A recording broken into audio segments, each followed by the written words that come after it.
stupid or foolish here. We know what we're dealing with. We have gone through the documentation. So when we ask you questions about direct procurement, please answer. This is a very emotive issue, and don't give me that smirk. Respond to the issue.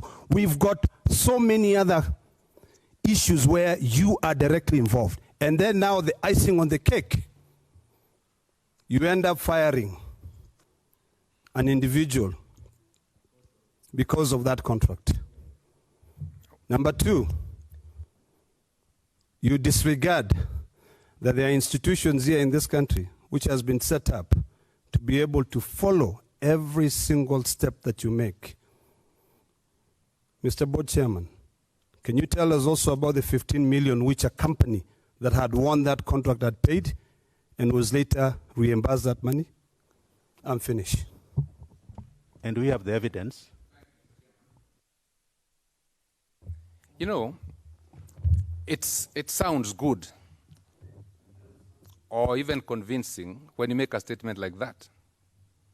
But if you had asked me to produce that email instead of relying on leaked documents, I would have produced it to you. And if you are a lawyer, which I don't know whether or not you are a lawyer, and read that email, you would understand the position I am taking. And I stand with that email.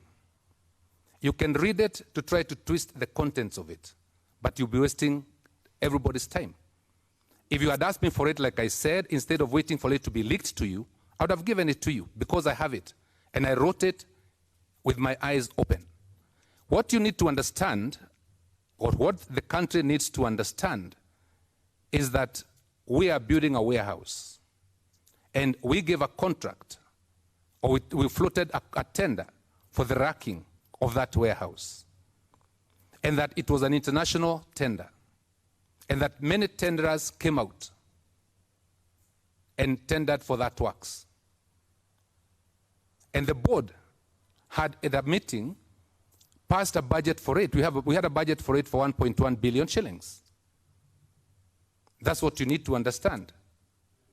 And so I'm giving you the information. Because like I said, instead of relying on leaked documents, you had asked for the true position, I would have given it to you. Chair, proceed. There is no reason to sensationalize an Chair, issue. on a point of order. And listen, Is the board in order to be able to lecture people here? You're not going to get an answer. Order, CEO, there's a point of order that has been raised. Point of order. Yes. We will not going to allow the chair of the board to lecture people here. If he's asked a question, you need to respond to it. To the chair. Okay, kindly. Because what we are seeing is trying to build another scenario where he is trying to escape the question that are more obvious to him than using that he's a lawyer. Now we want to bring other jargons. We are just asking you because before you said that you are not directly involved in procurement. Why were you writing this letter if you're not involved?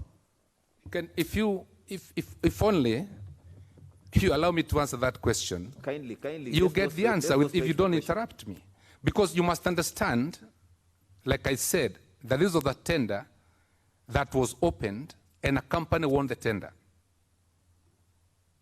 The company won the tender and another company that had tendered went to PPRAO, the board, to contest that tender. And that board made a decision. If you understand procurement laws, there's a period within which you appeal against the decision of the board. If there is no appeal, then the tendered position becomes the tendered position. So the question I'm raising in that email, and do not try to confuse Kenyans that I'm trying to interfere with the board, with a procurement, because I said... Just on a point of order, Chair. On a point of order, Chair. You're a former senator, you understand point of orders. My issue is very basic and very specific. In your earlier submissions, you stated clearly that the board is not involved in procurement. What business do you now have trying to lecture us on procurement laws and you directing through an email that contract be signed latest by noon? If you do not have any role, if you want to say that you're an angel and you only give directions, you only approve the procurement plan. Now I'm on the point of order. Just wait. You will answer. The guilty are always afraid. Of course. If there is nothing you are afraid of, just take your time. And I'm glad you admitted. He said, of course. If you have got nothing to hide, Board Chair, then you respond to the questions without trying to